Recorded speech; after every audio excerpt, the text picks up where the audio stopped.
कक्षा 10वीं के हिंदी विषय में 100 में से 100 नंबर लाने के लिए ब्लूप्रिंट।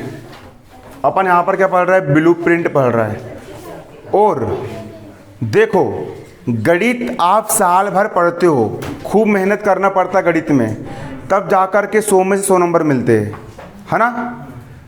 गणित के 100 नंबर और हिंदी के 100 नंबर बराबर है। गणित के 100 नंबर और हिंदी के 100 नंबर दोनों कैसे है? बराबर है। आप 6 महीने गणित करोगे तब 100 नंबर लेकर के आओगे, है ना। और यदि आप जब आप कितने महीने गणित करोगे? 6 महीने गणित करोगे तब आप कितने नंबर लेकर के आओगे? 100 में से 100 नंबर लेकर के आओगे। और हिंदी एक ऐसा विषय है, ढंग से अगर एक हफ्ते पढ़ लिए और दिमाग तेज है, 3-4 दिन ही तैयारी कर लिए ना, हिंदी में 100 में 100 नंबर जाएंगे। कई लोग ऐसे होते, गणित कमजोर है, गणित में 80 नंबर लेकर के आए, परसेंटेज कवर करना है, गणित में 80 लेकर के आए हो, हिंदी में 98 लेकर के जाओ। हिंदी तो सरल है ना, कहानी टाइप पढ़ ली, हिंदी आराम से बिल्कुल 100 में से 100 नंबर जाएंगे। और मैं आपको बता रहा हूँ हिंदी में 100 में 100 नंबर कैसे लेकर के आना है, तरीका बता रहा हूँ, आज पूरी रणनीति बता रहा हूँ, है ना, पूरी रणनीति बता रहा हूँ। और ये ब्लूप्रिंट है आपका एमपी बोर्ड, मध्य प्रदेश राज्य का है, एमपी BOARD, मध्य प्रदेश के विद्यार्थी लोग की जो हिंदी किताब है, उस हिंदी का ब्लूप्रिंट है। सबसे पहले देखो, मेरे हिसाब से बेस्ट गाइड पहली है आपकी हिंदी की जो पराग आती है मोटी वाली, ये। और ज़्यादा अगर आपको आवश्यकता हुई तो शिवलाल की परीक्षा अध्ययन, शिवलाल की परीक्षा अध्ययन, ये मेरे को बहुत बेस्ट लगती है ना। अब सबसे पहले देखो, नहीं प्रचार किसी का नहीं कर रहा हूँ मैं, प्रचार इसलिए नहीं, इसमें रियल में मैंने बहुत सारी गाइड पढ़ के देखा हूँ, लेकिन इसकी बात अलग है।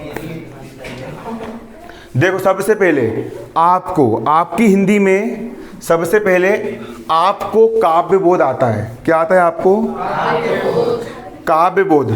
काव्य बोध आपकी परीक्षा में पूरा 10 नंबर का आएगा। कितने अंक का आएगा? काव्य बोध आपको 10 अंक का आएगा। और काव्य बोध में कौन कौन से प्रश्न होते हैं? काव्य बोध में आपको काव्य की परिभाषा, मुक्तक काव्य, प्रबंध काव्य, खंड काव्य, महाकाव्य में अंतर मैंने पढ़ाया था, वो वाला। खंड काव्य महाकाव्य का एक प्रश्न 4 नंबर में उठ के आना तय है, इसलिए मोस्ट इंपॉर्टेंट है खंड काव्य और महाकाव्य। क्लियर? उसके बाद अगला टॉपिक आता है आपका रस। रस, काव्य को पढ़ने या सुनने में पाठक या श्रोता को जो आनंद की अनुभूति होती है उसको रस बोलते हैं। श्रृंगार रस, वीर रस, ये जो रस है, इन रस का एक प्रश्न आएगा, 2 अंक का आएगा, है ना। अगला आपको अलंकार आएगा। आपके 10वीं क्लास में 4 अलंकार है, वक्रोक्ति अलंकार, अतिशयोक्ति अलंकार, अन्योक्ति अलंकार, इससे आपको 2 अंक का प्रश्न आएगा। और अगला आपको छंद आएगा, गीति का, हरि गीति का, उल्लाला, रोला, और ये आपके छंद है ना, ये छंद है ना, ये आपका सिलेबस है। आपको काव्य बोध में 10 में से 10 अंक लेकर के आना है। सबसे पहले समय कम है, परीक्षा अध्ययन में एक पोर्शन दिया है आपका काव्य बोध, रस छंद अलंकार क्वेश्चन दिए हैं, इसको निकाल करके पढ़ लेना। समय और अधिक है, काव्य बोध तैयार करना है तो ये बड़ी वाली गाइड होती है, इसमें और डीपली में काव्य बोध दिया है, पूरा सेक्शन निकला है, रस छंद अलंकार, इससे पढ़ लेना। समय और ज़्यादा है तो आपकी जो किताब है, आपकी जो हिंदी की किताब है, आपकी हिंदी किताब में जो पद वाला जो पोर्शन होता है, हिंदी किताब में जो कौन सा पोर्शन होता है पद वाला, उसमें हर पाठ के पीछे एक डब्बा बना है और डब्बे में आपको रस छंद अलंकार की परिभाषा दी गई है। मैंने एक बार पढ़ाया भी था उससे। इतना तैयार कर लेना, आपके हिंदी में काव्य बोध में 10 में से 10 अंक आपके पूरे डेफिनेटली तैयार हो गए।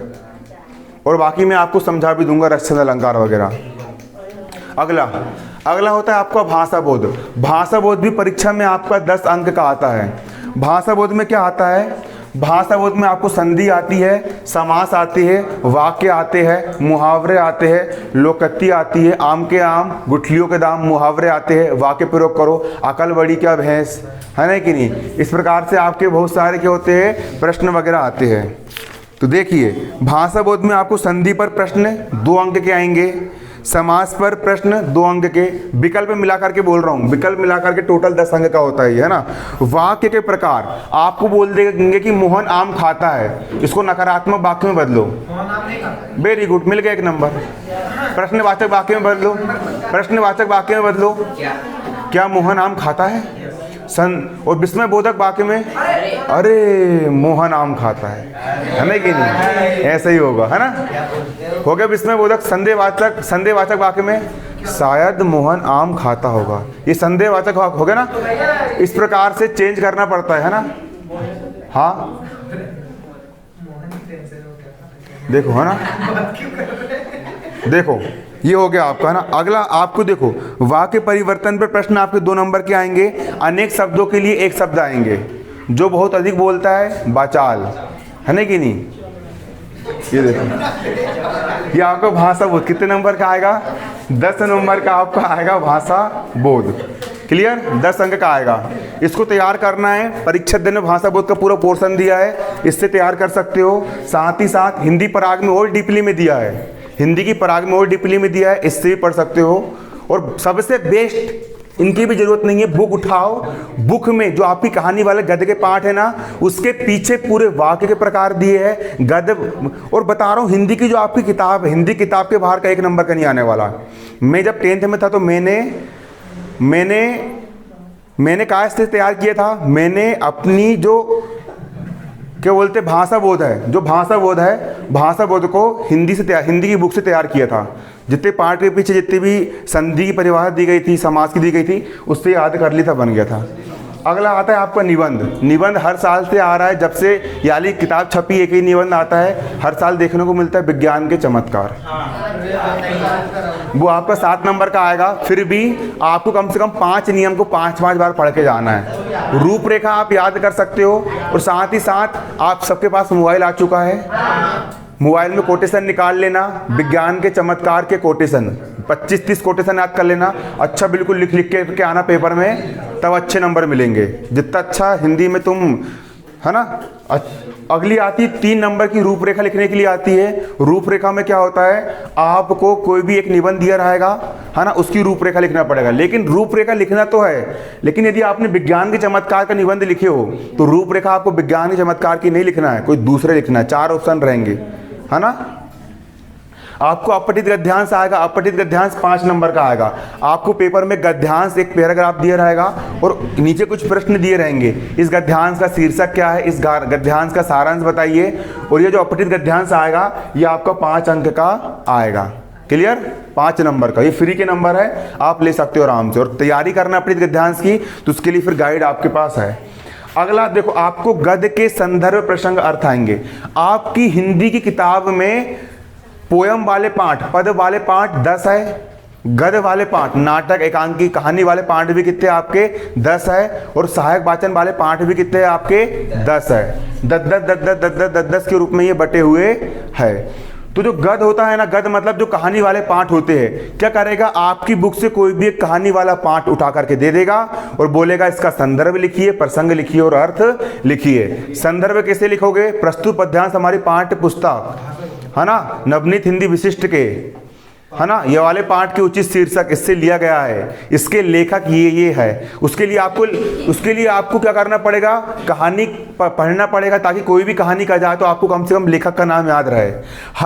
आपको हिंदी के पाठ के नाम भी याद करना पड़ेगा। शुरू को हिंदी की बुक निकालना, जितने पाठ के नाम वो याद कर लेना, और हर एक पाठ के लेखक कौन है वो कर लेना, और हल्की हल्की कहानी पढ़ लेना।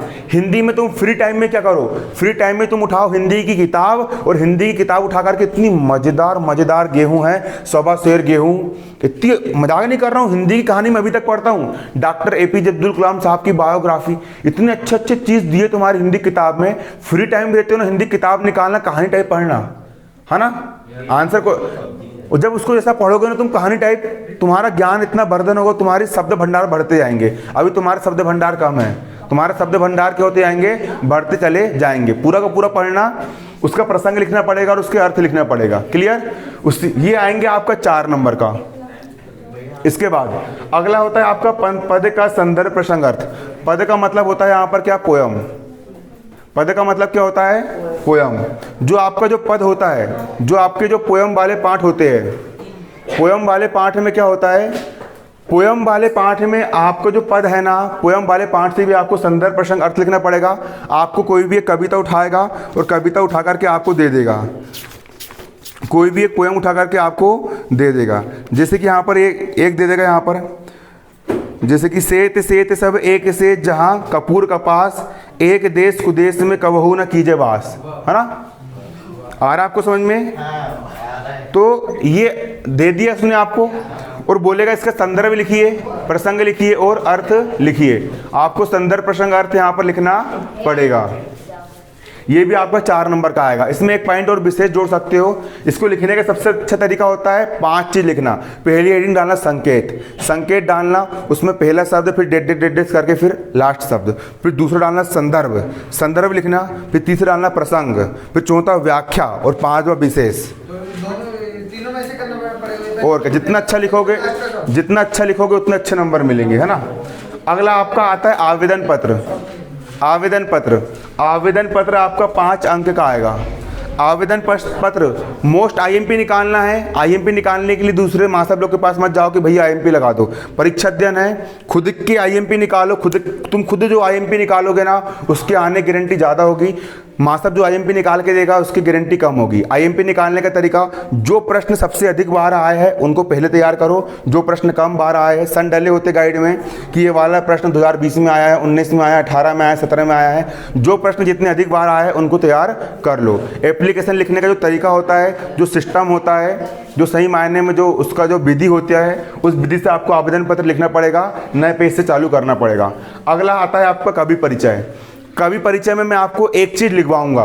कवि परिचय में मैं आपको एक पोर्शन लिखवाऊंगा और वो जो पोर्शन रहेगा, भाव पक्ष और जो कला पक्ष और साहित्य में स्थान जो रहेगा वो हर कवि के लिए सेम रहेगा। बाकी देखो, आप क्या करो, जितने भी कवि आपकी बुक में दिए गए हैं ना, कवि परिचय आपको गाइड में मिल जाएंगे, उन सबकी रचना याद कर लो। 2 रचना सबकी याद कर लो और भाव पक्ष और कला पक्ष एक का याद कर लो और बाकी सब में वही लिख करके जाना है। या फिर मैं उसका एक सिस्टमेटिक बना दूंगा, है ना, और साहित्य में स्थान बना के दूंगा, वो एक आपको सब में फिट हो जाएगा। अगला होता है आपका लेखक परिचय। लेखक परिचय आपको तैयार करना है, 4 नंबर का आएगा। आप क्या करो, जितने भी लेखक है आपकी बुक में, है ना, उन सभी लेखक के नाम क्या कर लो, आप याद कर लो। और लेखक के नाम याद करने के बाद किसी एक का कवि परिचय, लेखक परिचय याद कर लो, बाकी सब में उसको फिट करते आओ। भाषा, कला और शैली, है ना, और साहित्य में स्थान, साहित्य में स्थान वही लिख देना जिस प्रकार जब तक गंगा की धवल धारा इस धरा पर प्रवाहित होते रहेगी तब तक फलाने कवि का इनाम यहाँ पर अमर हो गया, ऐसा लिख देना और बाकी तुम इससे याद कर लेना। अगला होता है, देखो, अगला होता है आपका पद साहित्य का विकास।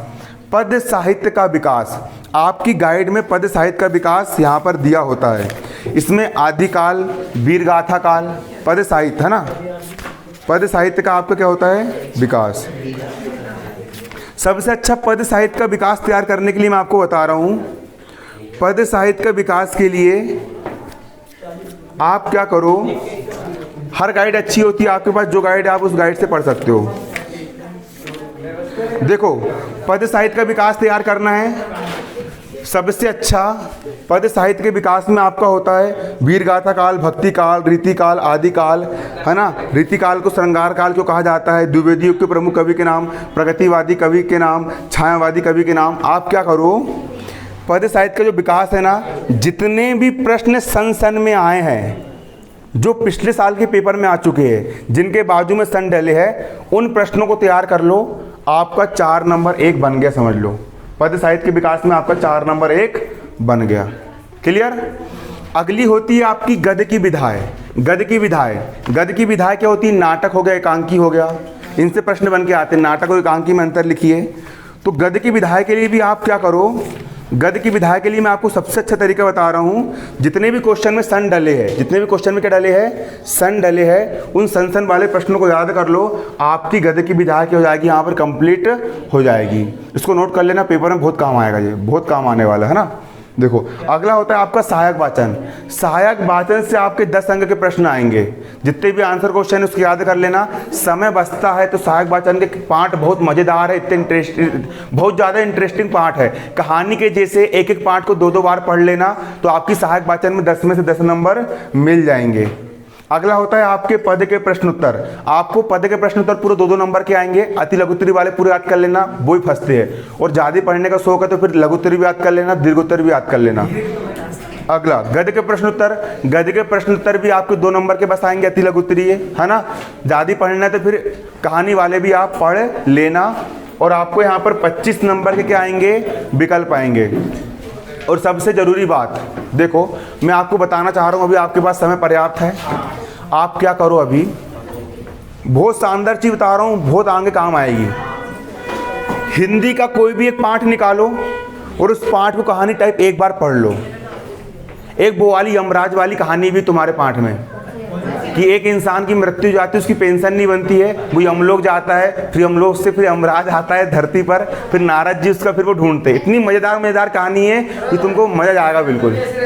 और एक वो वाली भी है तात्या टोपे वाली, तात्या टोपे और अरे बहुत है ना। इस कहानी को 2-2 3-3 बार पढ़ो जब तुम। और कितने पार्ट है आपके गधे के 10 पार्ट है, पधे के 10 पार्ट है, इसके है ना, सहायक वाचन के 10-10 पार्ट है। महर्षि चरक के बारे में पता चलेगा तुमको हिंदी में। महर्षि चरक ने आज से क्या हो गया, क्या कमारी कर रहे हो। महर्षि चरक ने आज से 3000 साल पहले प्लास्टिक सर्जरी करना शुरू कर दिए थे। उसके बारे में आपको बहुत सारी चीज़ें पता चलेगा। हिंदी किताब उठाओ, पढ़ना शुरू कर दो। तरीका मैंने बता दिया हूँ, उठाओ और एक तरफ से याद करना शुरू कर दो। और समय बहुत कम बचा रहता परीक्षा के आसपास ना, तो संसन वाले पढ़ लो, उसमें भी जाता है बस। लेकिन सबसे ज़रूरी होता है हिंदी में आपको लिखना आना चाहिए। हिंदी में लिखने की कीमत होती है कि आपकी लिखने में स्पीड कितनी है, वो आपसे बनना चाहिए। चलो ठीक, जाओ, है ना।